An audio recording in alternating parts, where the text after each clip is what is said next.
నమస్కారం. సుఖీభవకు స్వాగతం. ఈరోజు సుఖీభవలో అమ్మాయిలో నెలసరి గాడి తప్పిందా, గాలి కాలుష్యంతో క్యాన్సర్ల ముప్పు, శీతాకాలంలో ఏం తినాలి, ఎలా తినాలి, అలర్జిక్ కాఫ్ ఎంతకీ తగ్గటం లేదా, ఇంకా హెల్త్ టిప్. ఋతుచక్రము మొదలైన కొత్తలో నెలసరి గాడి తప్పి రావటం అనేది మామూలే. వయసుతో పాటు ఋతుక్రమము కూడా సర్దుకుంటుంది. అయితే శారీరకంగా బలహీనంగా ఉన్న కొంతమంది అమ్మాయిల్లో ఋతుచక్రం అనేది పూర్తిగా గాడి తప్పుతూ ఉంటుంది. నెలలు గడుస్తున్నా కొంతమందిలో నెలసరి ఊసే ఉండదు. మరికొంతమందిలో నెలసరి ఇలా కనిపించి అలా మాయమవుతూ ఉంటుంది. అమ్మాయిల్ని ఎంతగానో చికాకు పెట్టే ఈ నెలసరి సమస్యలకు మన సంప్రదాయ వైద్యం ఆయుర్వేదం చెబుతున్న చికిత్సలు, పరిష్కార మార్గాల గురించి ఇప్పుడు తెలుసుకుందాం.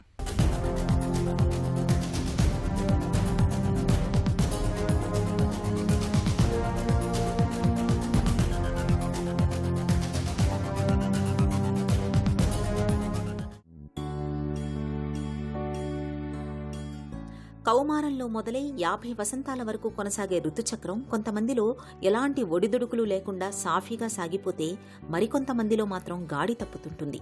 ఏ 2-3 నెలలకోసారి కనిపిస్తుంటుంది. కొంతమందిలో అయితే వరుసగా 3 నెలలు దాటిపోయినా నెలసరి ఊసే ఉండదు. ముఖ్యంగా శారీరకంగా బలహీనంగా ఉండే అమ్మాయిల్లో కొంతమందిలో నెలసరి చిక్కులు ఎక్కువగా కనిపిస్తుంటాయి. శారీరక బలహీనత మూలంగా ఒంట్లో హార్మోన్ల మధ్య సమతూకం దెబ్బతింటుంది. దీంతోపాటు రక్తహీనత, పీసీఓడి, థైరాయిడ్ లోపాలు, యాంటీ డిప్రెసెంట్, బీపీ మందులు, తీవ్రమైన మానసిక ఒత్తిడి, ఆందోళనలు ఇవన్నీ బలహీనంగా కనిపించే అమ్మాయిల్లో ఋతుచక్రం గాడి తప్పేలా చేస్తుంటాయి. మనం కొంతమంది ఆడపిల్లలు చాలా బలహీనంగా ఉండడం చూస్తూ ఉంటాము. అలాగే వాళ్ళకి నెలసరి సక్రమంగా రాకపోవడము, వచ్చినప్పుడు కూడా సక్రమంగా అవ్వకపోవడం అనేది చూస్తున్నాము. అయితే దీనికి చాలా రకాలైన కారణాలు ఉంటాయి. ముఖ్యంగా ఏంటంటే వీళ్ళ బలహీనత కూడా ఒక సమస్య అవ్వచ్చు. ఎందుకంటే ఆ వ్యక్తిలో బలహీనత ఉన్నప్పుడు, అంటే వాళ్ళకి సరైన వీక్గా ఉన్నప్పుడు, అంటే వాళ్ళకి ఓపిక లేనప్పుడు, అలాగే మెదడులో హార్మోన్ సక్రమంగా పనిచేయనప్పుడు, అలాగే వాళ్ళు తిండి సరిగ్గా తిననప్పుడు హార్మోన్ సక్రమంగా బాడీలో స్రవించవు. అలాంటప్పుడు వీళ్ళకి ఈ హార్మోన్ సమస్య రావడము, అలాగే వాళ్ళకి నెలసరి అవ్వకపోవడము, లేదా అవుతే కనుక ఇరెగ్యులర్గా అవడం అనేది చూస్తూ ఉంటాం. అయితే ఇలాంటప్పుడు ఏంటంటే వీళ్ళు ఆహార విహారాల్లో చాలా రకాలైన మార్పులు చేసుకోవాలి. కాబట్టి దీనికి ముఖ్యంగా ఏంటంటే ఆహారంలో వీళ్ళు మంచి ప్రోటీన్ గల ఆహార పదార్థాలు తీసుకోవాలి. ఏది లేకపోయినా కానీ మనం ఉడకపెట్టిన పల్లీలు తిన్నా కానీ మన శరీరానికి మంచి ప్రోటీన్స్ అందుతాయి. అదేవిధంగా బాదం పప్పు, కాజు, కిస్మిస్, అలాగే డ్రై ఫ్రూట్స్ అంటాము, అవన్నీ కూడా వాళ్ళకి పిల్లలకి వాళ్ళు ఇస్తున్నారు. కాకపోతే ఏంటంటే వాళ్ళకి టైమ్లీ ఇవ్వడం, అంటే బ్రెయిన్కి ఆ పర్టికులర్ హార్మోన్కి ఈ యొక్క డేట్స్ కానీ ఇతరత్ర డ్రై ఫ్రూట్స్ ఏవైతే వాటిలో ఉండే ఆయిల్స్ ఏవైతే ఉంటాయో అవి బ్రెయిన్ హార్మోన్స్కి హెల్ప్ చేస్తుంటాయి. ఇదంతా కాకుండా ఏంటంటే ఆహారంలో వాళ్ళు మామూలుగా మన పూర్వకాలం పద్ధతిలో దంపుడు బియ్యం లాంటిది, ఓట్స్ లాంటివి, అలాగే కినోవా లాంటివి, అలా మిల్లెట్స్ లాంటివి కూడా వాళ్ళకి ఆహారంలో ఒక భాగంగా ఇస్తే కనుక వాళ్ళకి రావడానికి అవకాశం ఉంటుంది. ఎందుకంటే ఇవాళ పూర్తిగా పొట్టు తీసిన ఆహారం తింటున్నారు. ఆ పొట్టు తీసిన బియ్యం ఏదైతే తింటున్నారో దానివల్ల వీళ్ళకి B6, B12, B3 ఏవైతే ఎసెన్షియల్ మైక్రో న్యూట్రియంట్స్ ఏవైతే ఉంటాయో అవి అందనప్పుడు వీళ్ళకి హార్మోన్స్ అనేవి అందకపోవడం అనేది జరుగుతూ ఉంటుంది. ఇలా కాకుండా ఐరన్ డెఫిషియన్సీ లాంటిది ఉన్నప్పుడు దానికి ఆకుకూరలు, కూరగాయలు లాంటివి తీసుకోవాలి. అలాగే నాన్ వెజిటేరియన్స్ అయితే ఫిష్ లాంటిది అధికంగా తీసుకోవాలి. ఒమేగా 3, ఒమేగా 6 ఫ్యాటీ యాసిడ్స్ లాంటివి ఉంటాయి కాబట్టి అవి చాలా బాగా సహాయపడుతుంటాయి. కొంతమంది పూర్తిగా వ్యాయామం చేయరు. అలాంటి వాళ్ళు కొంత మితంగా వ్యాయామం చేయడం, లేకంటే కొన్ని రకాలైన యోగాసనాలు చేయడం ద్వారా బ్రెయిన్కి హార్మోన్స్ ట్రిగ్గర్ అయ్యి వాళ్ళు చాలా యాక్టివ్గా ఉండడంతో పాటు వాళ్ళకి ఒక హార్మోన్స్ సక్రమంగా సమయానికి రిలీజ్ అవ్వడానికి అవకాశం ఉంటుంది. శారీరకంగా బలహీనంగా ఉన్నప్పుడు ఒంట్లో హార్మోన్ల సమతూకం సరిగ్గా ఉండదు. మెదడు నుంచి సరైన సంకేతాలు అందక హార్మోన్ల ఉత్పత్తిలో హెచ్చుతగ్గులు కనిపిస్తుంటాయి. దీంతో నెలసరి రాకపోవడం, వచ్చినా వెంటనే ఆగిపోవడం, 2-3 నెలలకోసారి అవడం జరుగుతుంటుంది. ఇలాంటప్పుడు ఆహార లోపాల్ని సరిచేసుకోవాలి. ముఖ్యంగా సమతుల ఆహారం తీసుకోవాలి. జంక్ ఫుడ్కి దూరంగా ఉండాలి. అతి వ్యాయామం కూడా మంచిది కాదు. ఒత్తిళ్లు, ఆందోళనలను తగ్గించుకోవాలి. ఆహారంలో కారం, పులుపు, మసాలాల్ని బాగా తగ్గించుకోవాలి. నెయ్యి, కందిపప్పు, పాత బియ్యం, పాల పదార్థాలను తరచూ తీసుకుంటూ ఉండాలి.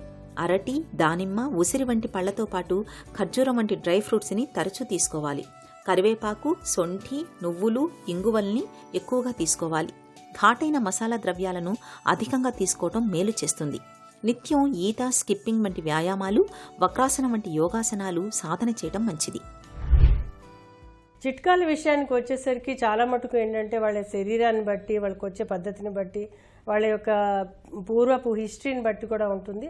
కాకపోతే అంటే కొన్ని సందర్భాల్లో వాళ్ళకి అర్లీగా వాళ్ళకి మిస్ అయినప్పుడు, లేదా అంటే వాళ్ళకి హార్మోన్స్ సక్రమంగా ఉండి వాళ్ళకి ఒక నెల వచ్చి పూర్తిగా రాకపోవడం, మిగతా నెలలు రాకపోవడం అని జరిగినప్పుడు మన చిట్కాలు చాలా బాగా పనిచేస్తాయి. ముఖ్యంగా ఇందులో ఏంటంటే ఇంగువ చాలా బాగా పనిచేస్తుంది. ఒకవేళ ఒక 2 నెలల్లో 3 నెలల్లో మొత్తానికి రాలేదు అనుకున్నప్పుడు ఇంగువ ఒక శనగ్గింజంత తీసుకుని అందులో కాస్త బెల్లం కలిపి తీసుకుంటే అదొక విధమైన చిట్కా. ఇలా కాకుండా ఏంటంటే మనకి పొద్దుతిరుగుడు గింజలు ఉంటాయి. ఆ గింజలు, నువ్వుల గింజలు, అలాగే కొంచెం జీలకర్ర, ఇవి పొడి చేసి పెట్టుకుని ఈ పొడిని రోజు ఒక అరచెంచాడు పొద్దున, అరచెంచాడు సాయంత్రం కనుక పుచ్చుకుంటే కనుక చాలా బాగా పనిచేస్తుంది. ఇది కాకుండా ఇంకా మనకి అందరికీ మనకు దొరుకుతున్నదే గోంగూర పువ్వు అంటారు. అంటే మన గోంగూర దొరుకుతుంటుంది, ఎర్ర గోంగూర, దాని పువ్వులు ఉంటాయి. వాటిని కషాయంగా చేసి తాగితే కూడా చాలా బాగా హార్మోన్స్ పనిచేస్తాయి. ఇందులో హైబిస్కస్ అనే ఇది ఒక హైబిస్కస్లో ఒక జాతి. అదేవిధంగా మనకి మందార, రెక్క మందారము, అలాగే పొద్దుతురుగు పువ్వులు, అలాగే కలబంద పువ్వులు, ఈ 3 పువ్వులు కూడా మనం కచ్చపచ్చగా దంచేసి దాంట్లో ఒక అరచెంచాడు నెయ్యి, ఒక దానికి సరిపడా తేనె కానీ లేదా పటికి బెల్లం కానీ కలిపి పొద్దున సాయంత్రం సుమారు ఒక గ్రాము చొప్పున ఒక 15-20 రోజులు కనుక పుచ్చుకుంటే కనుక రావడానికి అవకాశం ఉంటుంది. కొన్ని సందర్భాల్లో 40-45 రోజులు కూడా చెప్పడం జరిగింది. అలా తీసుకున్నా కానీ పర్వాలేదు. ఎందుకంటే అది ఒక్కొక్కసారి హార్మోన్స్ ఇండ్యూస్ అవ్వడానికి సుమారు 45 రోజులు కూడా పడుతుంది. అంటే ఇన్ కేసు వాళ్ళకి ఆగిపోతే కనుక ఫస్ట్ వచ్చి ఒకసారి నెక్స్ట్ ఆగిపోతే కనుక ఈ ముందుగా చెప్పిన చిట్కాలు పాటిస్తే కనుక చాలా మంచి గుణం ఉంటుంది. ఇంకా చికిత్సా విషయానికి వచ్చేసరికి అంటే చాలా సందర్భాల్లో వాళ్ళకి ఏ కారణమో ఏంటో తెలియదు కాబట్టి అంటే వాళ్ళకి ఇబ్బంది కలిగినట్టు అనిపిస్తే కనుక తప్పనిసరి డాక్టర్ని సంప్రదించాలి. అయితే దానికి సరిపడా స్కాన్లు కానీ లేకపోతే బ్లడ్ టెస్టులు, అంటే సిబిపికి, అలాగే హార్మోన్ టెస్టులు, అలాగే థైరాయిడ్ టెస్టులు అన్నీ కలిపి చేస్తే కనుక చాలా మంచి, అంటే వాళ్ళకి మనం ఒక అవగాహన వస్తుంది. అదేవిధంగా వాళ్ళకి స్కాన్ లాంటిది తీయడం ద్వారా ఏదైనా పీసీఓడి లాంటిది ఉంటే కనుక అది గుర్తించి దానికి సరిపడా చికిత్స తీసుకుంటే మళ్ళీ వాళ్ళకి నెలసరి రావడానికి అవకాశాలు చాలా ఉంటాయి. అదేవిధంగా ఆయుర్వేదంలో చాలా రకాలైన ఔషధాలు చెప్పడం జరిగింది. ముఖ్యంగా ఇందులో నాగకేసరాలు అనేవి, అలాగే రజప్రవర్తని వాటి అనేది, అలాగే అశోకారిష్ట అనేది, సారిబారిష్ట అనేది, శతావరి అనేది, ఇవన్నీ కూడా ఏంటంటే ఆ సందర్భాన్ని బట్టి, ఆ పేషెంట్కి వచ్చిన సమస్యను బట్టి వాళ్ళకి ఎన్ని నెలలు ఇవ్వాలన్నది చూసి దాని ప్రకారం ఇస్తే కనుక చాలా మంచి గుణం ఉంటుంది. అంటే చాలామందికి మంచి రెస్పాన్స్ కూడా ఉంటుంది. ఎందుకంటే ముఖ్యంగా ఇందులో ఏంటంటే సైడ్ ఎఫెక్ట్స్ చాలా తక్కువ ఉంటాయి అన్ని హెర్బల్ మెడిసిన్స్ కాబట్టి. శారీరకంగా బలహీనంగా ఉండే అమ్మాయిలో నెలసరిని తిరిగి గాడిలో పెట్టేందుకు ఆయుర్వేదం తనవైన కొన్ని ప్రత్యేక చికిత్సల్ని చెబుతోంది. వాటిలో ఇంగువ ప్రధానమైంది. శనగ గింజంత ఇంగువను తీసుకుని దానికి కొద్దిగా బెల్లం కలిపి తీసుకుంటే నిత్యం మంచి ఫలితం ఉంటుంది. అలాగే పొద్దుతిరుగుడు పువ్వు గింజలు, నువ్వులు, జీలకర్రను కలిపి పొడి చేసుకుని నిత్యం ఉదయం సాయంత్రం 2 పూటలా అర చెంచాడు తీసుకుంటూ ఉంటే హార్మోన్ల ఉత్పత్తి చక్కగా ఉంటుంది. గోంగూర పువ్వుల్ని కషాయంగా కాచుకుని తీసుకోవడం మంచిదే. రెక్కమందారం, పొద్దుతిరుగుడు పువ్వుల్ని, కలబంద పువ్వుల్ని కచ్చాపచ్చాగా దంచి దానికి కొద్దిగా తేనె లేదా పటిక బెల్లాన్ని కలిపి తీసుకుంటే మంచి ఫలితం ఉంటుంది. చిత్రకము అనే మూలికను పొడిగా చేసుకుని తేనెతో కానీ పాలతో కానీ తీసుకుంటే నెలసరులు సర్దుకుంటాయి. కొద్దిగా పసుపు, మిరియాలు, సొంఠిని సమభాగాలుగా తీసుకుని తేనెలో కలిపి ప్రతిరోజు పొద్దున్న సాయంత్రం అర చెంచాడు చొప్పున తీసుకుంటే మంచి ఫలితం ఉంటుంది. ఇక ఔషధాల విషయానికొస్తే రజ ప్రవర్ధిని వటి, ప్రదరాంతకరస్, ప్రతిరాతిరస్, ప్రతిరాది లోహం, లోహ భస్మం, మండూర భస్మం, అశోక, శతావరి వంటివి నెలసరి చిక్కులకు బాగా పనిచేస్తాయి. హెల్త్ న్యూస్ మీకోసం.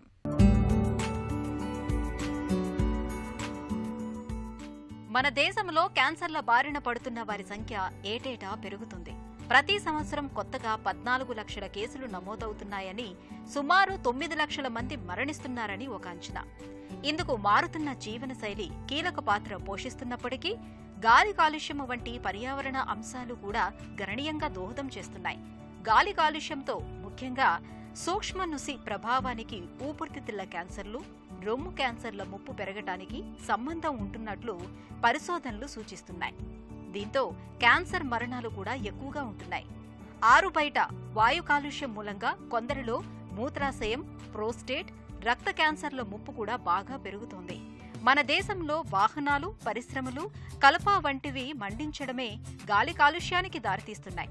ముఖ్యంగా ఉత్తర భారతదేశంలో పంట పొలాల్లో చెత్తను మండించడం వల్ల కాలుష్యం తీవ్రత ఎక్కువగా ఉంటోంది.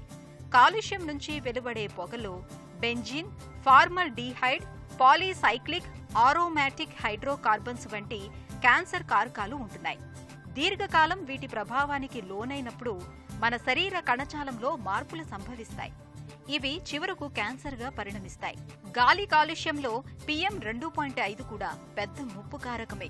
దీని రేణువులు చాలా సూక్ష్మంగా ఉండటం వల్ల ఊపిరితిత్తుల లోపలికి చొచ్చుకెళ్తాయి. అక్కడి నుంచి రక్తం ద్వారా అవయవాలకు చేరుతాయి. పిల్లలు, వృద్ధులు, ఇప్పటికే జబ్బులతో బాధపడే వారి మీద కాలుష్యం మరింత ఎక్కువగా ప్రభావం చూపుతుంది. కాబట్టి గాలి కాలుష్యాన్ని తగ్గించడం, దీని ప్రభావానికి గురికాకుండా చూసుకోవాలని పరిశోధకులు సూచిస్తున్నారు. సీజన్లతో పాటు మన ఆహారపు అలవాట్లలో కూడా మార్పులు కనిపిస్తూ ఉంటాయి. ఎండాకాలంలో చల్లగా, వర్షాకాలంలో వేడిగా తినాలనిపిస్తుంది. అలాగే ఈ చలికాలంలో నోటికి కాస్త కారంగా ఉంటే బాగుండనిపిస్తుంది. శీతాకాలంలో మన ఆరోగ్యాన్ని బేషుగ్గా ఉంచే మన రోజువారీ ఆహారపు అలవాట్లు ఎలా ఉండాలో, ఏం తినాలో, వేటికి ఎలాంటి ఆహారాలకు దూరంగా ఉండాలో ఇప్పుడు తెలుసుకుందాం.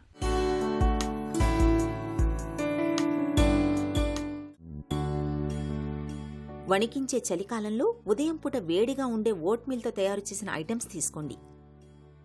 కూరగాయలు ఎక్కువ వేసి ఉడికించిన కూరలతో బ్రెడ్ టోస్ట్ కూడా తీసుకోవచ్చు. బ్రేక్ఫాస్ట్ తర్వాత జింజర్ టీ తాగండి. వీలైతే అందులో 1-2 తులసి ఆకులు వేసుకోండి. మధ్యాహ్నం లంచ్లో పొట్టు తీయని పిండితో చేసిన చపాతీలతో లేదా ముడి బియ్యంతో వండిన అన్నంతో, చాలా రకాల కూరగాయలతో చేసిన కూరలతో భోజనం చేయడం మంచిది. ఇక ఈ సీజన్లో సూర్యరశ్మి కాస్తంత తగ్గుతుంది. కాబట్టి మీకు అవసరమైన విటమిన్ డి, ఒమేగా-3 ఫ్యాటీ యాసిడ్స్ సమకూరేలా చేపల్ని తరచూ తీసుకోండి. ఈ సీజన్లో నీళ్లు తాగడం తగ్గిస్తాం. అది డీహైడ్రేట్ చేయవచ్చు. కాబట్టి దాహంగా లేకపోయినా నీళ్లు పుష్కలంగా తాగాలి. ఈ సీజన్లో రాత్రి వేళల్లో తినే భోజనంలో నూనె వీలైనంత తక్కువగా ఉండాలి. భోజనానికి ముందర గ్రీన్ వెజిటబుల్ సూప్స్ తీసుకోవటం ఎంతో మేలు. రాత్రిపూట చపాతీలు తీసుకునేవారు నూనె లేకుండా పుల్కాలు తినాలి. అందులో పుష్కలంగా ఆకుకూరలతో వండిన కూరలు తినటం మేలు. ఇక డిన్నర్ ముగించాక చివరన నిద్రకు ఉపక్రమించే ముందు వెన్న తీసిన పాలు వేడి చేసి గోరువెచ్చగా తాగడం మంచిది. ఈ నులివెచ్చని జాగ్రత్తలు చలికాలంలో మన ఆరోగ్యాన్ని భేషుగ్గా ఉంచుతాయి. దగ్గు మన ఒంట్లోని అనారోగ్యానికి ఒక థర్మామీటర్ లాంటిది. అయితే అన్ని దగ్గులు ఒకటి కాదు. అది కనిపించే వేళలను బట్టి, అది వచ్చే వయసును బట్టి, దాని తీరును బట్టి సమస్యలు వేరువేరుగా ఉంటాయి. ఇవాళ మనలో చాలా మందికి అలర్జిక్ కాఫ్ అనేది ఒక పెద్ద సమస్యగా ఉంటుంది. కాలుష్య కారకాలు, దుమ్ము, ధూళి, పొగ వంటి అలర్జీ ప్రేరేపకాల మూలంగా దగ్గు మొదలవుతుంది. ముఖ్యంగా పొడి దగ్గు మనలో చాలా మందిని బాగా ఇబ్బంది పెడుతూ ఉంటుంది. విడవకుండా వేధించే దగ్గుకు అసలు కారణాలేమిటో, అలర్జిక్ కాఫ్కు ఎలాంటి చికిత్స తీసుకోవాలో డాక్టర్ని అడిగి ఇప్పుడు తెలుసుకుందాం.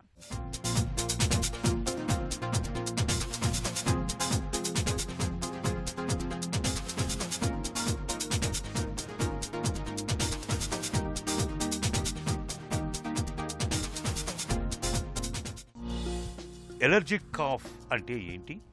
ఎలర్జిక్ కాఫ్ అంటే ఎలర్జీ వల్ల వచ్చే దగ్గు. అంటే ఎలర్జీ అంటే ఏంటంటే మనకి పడని వస్తువులో, పడని వాతావరణమో, పడని ప్రాంతానికో వెళ్తే కనుక ఆ తాలూకా ఎఫెక్ట్ బాడీలో పడుతుంది. మన చుట్టుపక్కల ఉన్న వాతావరణంలో కూడా ఎలర్జెన్స్ ఉంటాయి. అవి మన బాడీలో ఉన్న ఇమ్యూనిటీ మీద యాక్ట్ చేసి మనకి ఆ రియాక్షన్ అనేది చాలా ఎక్కువగా వస్తుంది. అంటే ఫర్ ఎగ్జాంపుల్ చెప్పాలి అంటే, మీకు ఫలానా వంకాయ కూర పడలేదు. ఆ వంకాయ కూర తిన్న రోజున ఏమవుతుందంటే మీకు ఆ ఎలర్జీ అనేది చాలా హై లెవెల్కి వచ్చేయడంతో బాడీలో దానికి సంబంధించిన కెమికల్ రియాక్షన్ జరుగుతుంది. మ్యాస్ట్ సెల్స్ ప్రొడ్యూస్ అవుతాయి, హిస్టమిన్స్ ప్రొడ్యూస్ అవుతాయి. ఇవన్నీ ప్రొడ్యూస్ అవడం వలన ఏమవుతుందంటే మన బాడీలో వెంటనే ఆ రియాక్షన్ అనేది వచ్చేస్తుంది. రియాక్షన్ వచ్చేసి వాళ్ళల్లో ఒక్కొక్కరికి ఒక్కొక్కలాగా ఎలర్జీగా ప్రజెంట్ అవ్వచ్చు. అంటే కొంతమందికి ఆయాసం పిల్లికూతుల్లా రావచ్చు, కొంతమందికి జలుబు రావచ్చు, కొంతమంది తుమ్ములు రావచ్చు, అలాగే కొంతమంది దగ్గు రావచ్చు. ఇలా దగ్గు వచ్చేదాన్ని ఎలర్జిక్ కాఫ్ అంటాం. ఎలర్జీ ప్రేరేపకాలు దగ్గుకు ఎలా కారణమవుతాయి? మన ఫుడ్స్లో కానీ లేదంటే మనం వెళ్ళే వాతావరణంలో కానీ ఇవన్నిటిలో కూడా మన బాడీ ఎలా స్పందిస్తుంది అనే దాన్ని బట్టే ఎలర్జీ ఇవి వస్తుంటాయి. ఇందులో మెయిన్గా దగ్గు రావడానికి కారణం ఏంటంటే కాఫ్ రిసెప్టార్స్ అని ఉంటాయి ఊపిరితిత్తుల లోపల. ఆ రిసెప్టార్స్ని స్టిమ్యులేట్ చేస్తాయి. ఈ ఎలర్జెన్స్ బాడీలో కెమికల్ రియాక్షన్ క్రియేట్ చేసి అందులో హిస్టమిన్స్, మిగతా ఇన్ఫ్లమేటరీ మీడియేటర్స్ ఇవన్నీ రిలీజ్ చేసి వాటి వల్ల కీమో రిసెప్టార్స్ అని దగ్గు కారక రిసెప్టార్స్ ఉంటాయి. అవి స్టిమ్యులేట్ అవడంతో వెంటనే అది దగ్గులాగా ప్రజెంట్ అవుతుంటారు. ఇలాంటి లక్షణాలతో చాలామంది మనం ఇప్పుడు ఈ మధ్య చూస్తూ ఉన్నాం. అంటే ప్రధానంగా ఏంటంటే మన బాడీలో ఉన్నటువంటి ఊపిరితిత్తులు, ఆ తర్వాత ఈ ఇమ్యూనలాజికల్ స్ట్రక్చర్ వీటి మీద ఎఫెక్ట్ చేసే జబ్బుల వల్ల కూడా కావచ్చు. కొన్నిసార్లు ఈ మధ్యకాలంలో మనం చూస్తూ ఉంటే కోవిడ్ వచ్చిన వాళ్ళు చాలామందిలో కూడా ఈ ఎలర్జిక్ కాఫ్ అనేది ప్రజెంట్ అవుతున్నారు. ఎలర్జీకి వాడే మందుల మూలంగా కూడా దగ్గు వస్తుందా? ఎలర్జీకి మనం జనరల్గా తగ్గించడానికి వాడే మందులు ఏంటంటే సిట్రిజిన్ లాంటి మందులు కానీ, యాంటీ హిస్టమిన్స్ అంటారు అటువంటివి కానీ, డీకంజెస్టెంట్స్ ఇలాంటి డ్రగ్స్ వాడుతూ ఉంటాం. ఈ డ్రగ్స్ వల్ల జనరల్గా ఏంటంటే ఎలర్జీని తగ్గిస్తాయి. కానీ కొంతమందిలో అవి దానికి సంబంధించిన ఎలర్జెన్స్ ఉండటం మూలాన కొంతమందిలో దగ్గు వస్తే రావచ్చు. కానీ ప్రధానంగా ఇవన్నీ ఎలర్జీని తగ్గించే జబ్బులు. జనరల్గా ఎలర్జీని తగ్గించే మందులు ఎలర్జీని కాజ్ చేయవు 99%. కానీ 1 or 2% పీపుల్లో అలాంటి లక్షణాలు వస్తే రావచ్చు, కానీ అది చాలా నెగ్లిజిబుల్. కోల్డ్ కాఫ్కి ఎలర్జిక్ కాఫ్కి తేడాలేంటి? కేవలం మనం ఇది ఎలర్జిక్ కాఫ్, ఇది కోల్డ్, ఇది ఫ్లూ అని డిఫరెన్షియేట్ చేయడం చాలా కష్టం. అలా కాకుండా మనకి ఎప్పుడైనా ఒక పేషెంట్ కనుక అంతకుముందు బాగుండి జస్ట్ ఏదన్నా ఫుడ్ తిన్నాక దగ్గు కనుక ప్రజెంట్ అయితే దాన్ని మనం ఎలర్జిక్ కాఫ్ అని క్లియర్ కట్ చెప్పచ్చు. అదే మిగతావన్నీ కూడా ఏంటంటే ఓవర్లాప్ అయ్యే అవకాశాలు ఎక్కువగా ఉంటాయి. ఆ ఎలర్జీ వల్ల వాళ్ళకి ఎక్కువ జలుబు రావడం, ఎక్కువసార్లు జలుబు వస్తూ ఉంటుంది. కొంతమంది అయితే ఎలర్జిక్ రైనైటిస్ అంటారు. అలాగా ఒక నెలలో 2 నెలలు 3 నెలలు కూడా అలా జలుబు కారిపోతూ ఉంటుంది, తుమ్ములు వచ్చేస్తూ ఉంటాయి, దగ్గు వచ్చేస్తూ ఉంటుంది. అటువంటి వాళ్ళు దాన్ని మనం ఎలర్జిక్ కాఫ్ కింద కాకుండా మేబీ మీరు అనేక కోల్డ్ వల్ల కానీ లేదంటే ఫ్లూ వల్ల కానీ అయ్యే అవకాశాలు ఉన్నాయి. కానీ వాళ్ళల్లో కూడా ఈ ఎలర్జీ మూలనే వచ్చే అవకాశాలు కూడా ఉన్నాయి. ఒట్టి ఎలర్జీ అంటే ఆ రోజున తినడం వలన అంతకుముందు నా సిమ్టమ్స్ మీద ఓవర్లాప్ అయ్యి వచ్చే అవకాశాలు ఉంటాయి. అందుకని వీటిని డిఫరెన్షియేట్ చేయడం చాలా కష్టం. ఒకటే ఒక డిఫరెన్స్, ఏమి సిమ్టమ్స్ లేకుండా డైరెక్ట్గా దగ్గు వచ్చేస్తే అది ఎలర్జిక్ కాఫ్ అయ్యే అవకాశాలు ఎక్కువగా ఉన్నాయి. ఎలర్జిక్ కాఫ్ నుంచి ఉపశమనం పొందటం ఎలా? ఎలర్జిక్ కాఫ్ నుంచి ఉపశమనం పొందటం అంటే మొదట మనకున్న ఎలర్జీస్ ఏంటి అనేది ఐడెంటిఫై చేసుకోవాలి.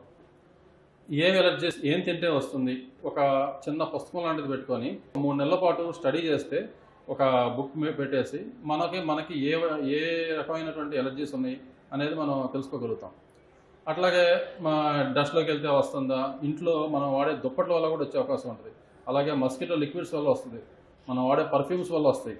ఇలా రకరకాల విధాలుగా వచ్చే అవకాశాలు ఉంటాయి. అందుకని దేనివల్ల వస్తుంది అనేది మనం క్లియర్ కట్గా 3 నెలల పాటు స్టడీ చేస్తే తెలిసిపోతుంది. ఇలా మనం తెలియట్లేదు ఈ లక్షణాలు మనకి ఏ ఫుడ్ వల్ల వస్తుంది అని ఐడెంటిఫై చేయలేకపోతున్నాం అంటే దానికి సంబంధించి కొన్ని పరీక్షలు ఉన్నాయి. ఆ పరీక్షలు చేయించుకుంటే కనుక ఏ ఎలర్జీ వచ్చేది తెలిసే అవకాశం ఉంటుంది. ఎలర్జిక్ కాఫ్కు వైద్య సాయం ఎలా ఉంటుంది?